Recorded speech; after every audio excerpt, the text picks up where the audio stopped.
So to focus on noise and noise management, we have with us John Godson, who's Assistant Director of Sustainability, as well as Colette Zreiby, who's Aircraft Noise Management Specialist. They'll walk us through the balanced approach. Thank you.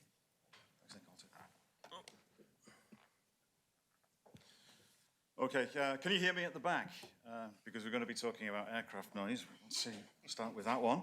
So yes, once again, we have seen noise emerging as a key local environmental challenge for the sector that can have global consequences for connectivity. There is increasing community activism targeting noise at airports in urban areas, particularly in Europe, and it's encouraging impulsive actions from politicians. Aircraft noise, clearly generated by turbulent flows of air going around and into engines, around the airframes, fuselage, wings, flaps, and landing gear. Despite significant improvements in noise reduction over the last 40 years, part of these gains have been countered by increasing traffic. Aircraft noise is the most significant cause of adverse community reaction related to the operation and expansion of airports, and noise complaints are on the rise. But complaints themselves don't tell the whole story. In 2022, one individual lodged 23,431 complaints, 90% of all complaints about noise from aircraft at Dublin Airport. The impacts of aircraft noise reflect a complex interrelationship between the physical phenomenon of sound and its perception by humans. And whilst it's recognised that aircraft noise is a source of annoyance and can be a source of sleep disturbance, there is insufficient evidence at present to conclude that aircraft noise causes other health issues. This area is being subject to intensive research, with at least 43 academic papers being published in the 6-month period between March and September of this year, and clearly establishing a causal link for individuals living and working close to airports who are already exposed to multiple sources of noise, including road traffic, is challenging. But IATA will continue to monitor the developments in this particular area. In 2001, the ICAO Assembly adopted the principle of the balanced approach to aircraft noise management as a coherent method to address aircraft noise and a foundation for noise regulation for the aviation industry as a whole. It's based on 4 main principles. Firstly, reducing noise at source. This is the primary mechanism for reducing noise, with each generation of new aircraft being on average 15% quieter than the generation they replace. This trend will continue with the introduction of higher bypass ratio engines in the new generation of single-aisle aircraft, of geared turbofans, of acoustic liners, and improved fan designs. Aerodynamic airframes will also help reduce noise generated from flaps and from landing gear deployment on approach. Land use planning and noise impact management is crucial to ensure that residential, commercial, and industrial developments are not located in areas where aircraft can impact health or welfare. Airports attract not only passengers and cargo customers, but also act as magnets for jobs and local businesses. As noise contours around airports fall, planning authorities must not allow the encroachment of inappropriate land uses driven by this particular demand. Planning failures are costly. They require retrofitting of sound insulation in homes, compensation programs, land buyback schemes, often recovered through expensive airport charges. The third pillar, improved noise abatement procedures, includes the use of preferential runways and routings, plus noise abatement and takeoff and approaches. And they have an important role to reduce noise locally. New technologies, including performance-based navigation, enabling continuous climb and descent, will play an increasingly important role in reducing noise. Finally, operational restrictions. Operational restrictions including aircraft types, night curfews, noise quotas and budgets, and capacity reductions should only be considered when all other options have been exhausted.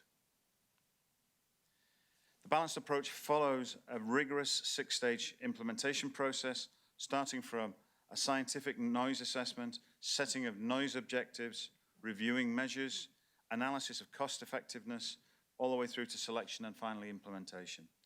The implementation process is underpinned by stakeholder consultations throughout and allows for dispute resolution. For 55 years, ICAO has led noise reduction in the sector through noise certification and more recently through the balanced approach.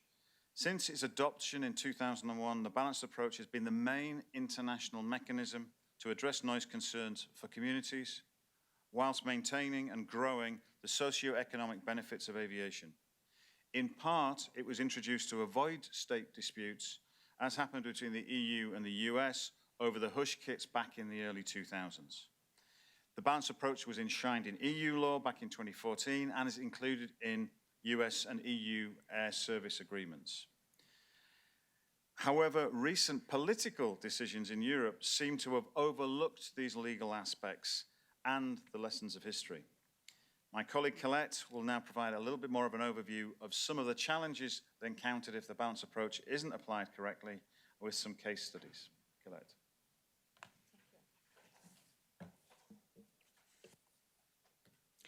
If the balanced approach is not followed and operating restrictions are imposed without considering the first three pillars of the balanced approach, the consequences can include reduced connectivity. For passengers, this means increase of their travel time, their cost, and their inconvenience, since there will be, of course, fewer flights available. And for cargo, reduced connectivity will impact time-sensitive transport and perishable goods. Operating restrictions has also negative financial impacts, not only onto airlines, but the whole industry stakeholders. They will impact tourism, but also business and trade by increasing the cost and reducing revenues of firms that rely on international markets and international transport. Uncoordinated and unilateral decisions can also violate international agreements, leading to international disputes over unfair competition and trade disputes. This recently happened when the USA requested a special joint committee meeting with the European Commission under the US-EU Air Transport Agreement in the case of Schiphol's airport capacity reduction. And finally, operating restrictions could lead to congestion of airports, increasing the operational complexity and uncertainty for airlines, affecting their fleet planning, their historical slots, if any, and also impacting the passenger experience. Therefore, it's important to follow the balanced approach to aircraft noise management, as it's the most effective and sustainable way to address the noise concerns when enabling the growth and development of air transport. Although the concept of the balanced approach is endorsed by ICAO members and has been adopted in the EU law, recent cases in Europe highlight flaws in this application. I will describe 3 cases here where the balanced approach has been either totally ignored, undertaken in the wrong order, or being undermined by conflicting other planning laws. Firstly, in Amsterdam, there are 2 separate tracks to reduce capacity. Both reductions were announced prior to the balanced approach being undertaken. In the first track, the balanced approach was ignored, and in the second track, the balanced approach has been undertaken in the wrong order.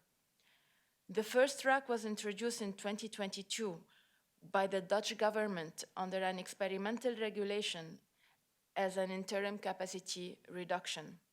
Early 2023, IATA legally challenged the first draft of this experimental regulation for violating the EU Regulation 598/2014, and we managed to postpone its implementation from November 23 until March 24. The industry is not the only one to find this regulation unlawful.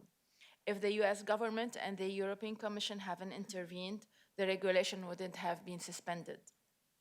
Track 2 aims to reduce the airport's capacity through a reverse-engineered balanced approach process. IATA and the industry contest the Dutch government's approach. The predetermined objective, the short deadlines, the cost-effective measures ignored, the use of obsolete methodology, and aircraft data dating from 2014 are not in line with the balanced approach as described by ICAO and EU regulation. The second case illustrated here is in Belgium, where restrictions at Brussels airports were announced prior to the balanced approach being undertaken. In July 2023, the Belgian Transport Minister proposed banning night flights from October 2024 at Brussels Airport through a revised noise quota count system. Only a select list of stakeholders was able to review and comment on the draft. IATA was not part of the consultation process. A socioeconomic impact study is expected to be produced for 2024, which needs to be shared in a transparent manner with the parties. And in the last case is Dublin Airport. It's a very unique issue because the quota count system intended to replace the 65 aircraft movement cap is now being put on hold until legal challenges associated with planning laws have been resolved.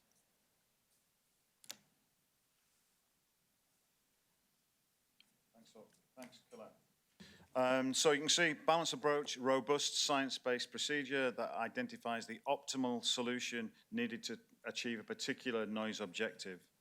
It can deliver cost-effective solutions, avoid legal disputes, and provide certainty for planning in terms of airlines, airports, and customers. There's emerging evidence that the balanced approach is being reverse engineered to justify operational restrictions being motivated by short-term political gains. As long as the balanced approach continues to be undermined in this capacity, we're likely to see inappropriate noise objectives, threats not only to passenger and business continuity, but also the concept of noise leakage as neighboring airports attempt to absorb the capacity that's being cut. There's danger that that this will spread outside of Europe and other countries will adopt a similar short-sighted approach. Governments themselves will face costly legal actions, infringement decisions, and threats of retaliation from third parties. And finally, airlines will face costs, uncertainties in fleet planning, and also uncertainties under slot coordination. And with slots, I now hand over to my colleague John to explain more.